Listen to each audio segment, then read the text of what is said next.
बाबूजी को संगीत से एक विचित्र प्रेम था।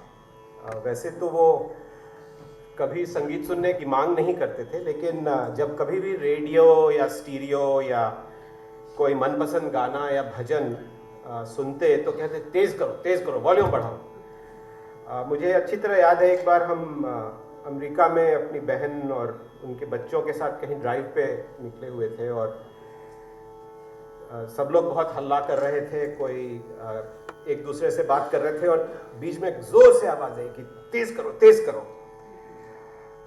गाड़ी में कैसेट प्लेयर पर मोहम्मद रफ़ी का गाना ऐसे तो न देखो हमको नशा हो जाए, खूबसूरत सी कोई हमसे खता हो जाए बजने लगा था।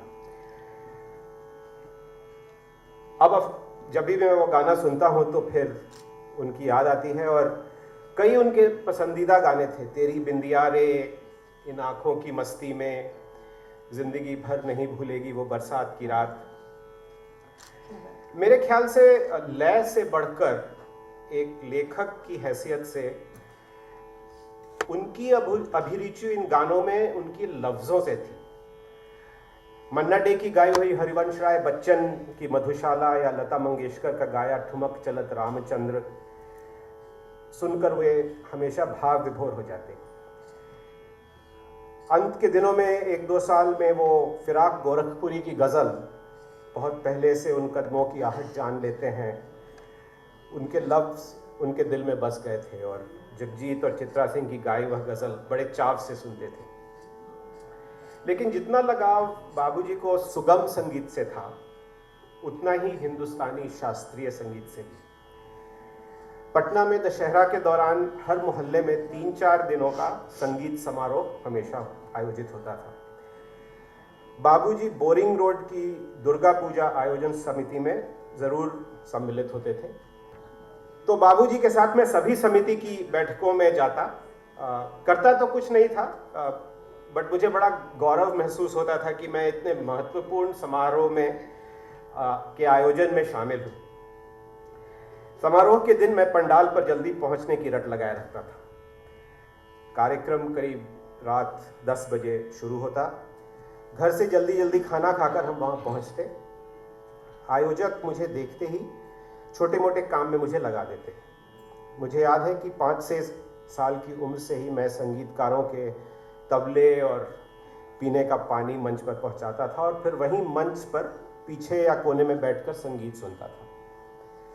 कार्यक्रम की शुरुआत सुगम संगीत से होती। मध्य रात्रि के करीब वह कार्यक्रम खत्म होता और फिर नृत्य का कार्यक्रम शुरू होता। उस समय बाबूजी और मैं घर वापस आकर सो जाते और अम्मा और घर के अन्य लोग नृत्य का कार्यक्रम देखकर लौटते।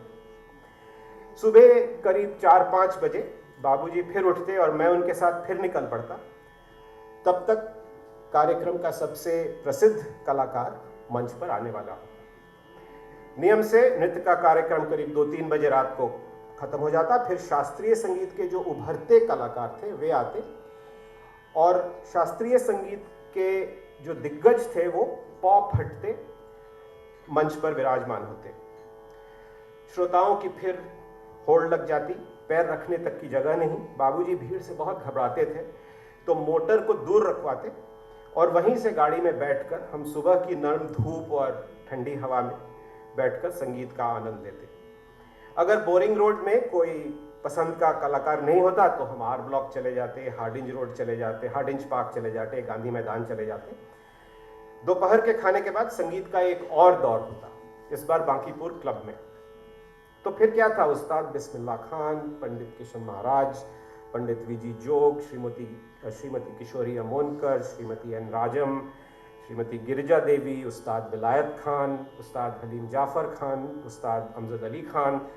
बचपन से ही मैंने इन शास्त्रीय संगीत के विश्व विख्यात कलाकारों को देखा, सुना और सराहा। जब भी जहाँ भी हिंदुस्तानी शास्त्रीय संगीत सुनता हूँ वहीं पटना की दशहरा की सुबह याद आ जाती है। वही पुराना आभास फिर दिल और दिमाग पर छा जाता है। फिर वही हार्डिंग पार्क का दृश्य सामने आ जाता है। काली अम्बेसडर मोटर, छत पर मैं, नीचे अंदर गाड़ी में बाबूजी और अम्मा, चारों ओर हजारों लोग, फिर एकदम शांत संगीत में मग्न।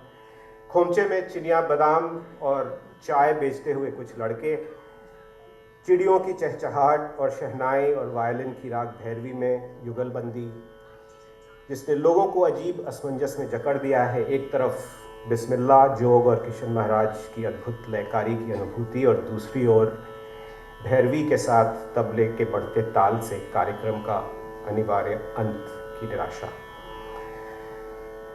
मैं यादों में बह गया और मैं केवल आप सबों का आज सम्मिलित होने के लिए बहुत आभारी हूँ। बहुत धन्यवाद देता हूँ अपने ओर से, अपनी परिवार की ओर से, निधारा की तरफ से।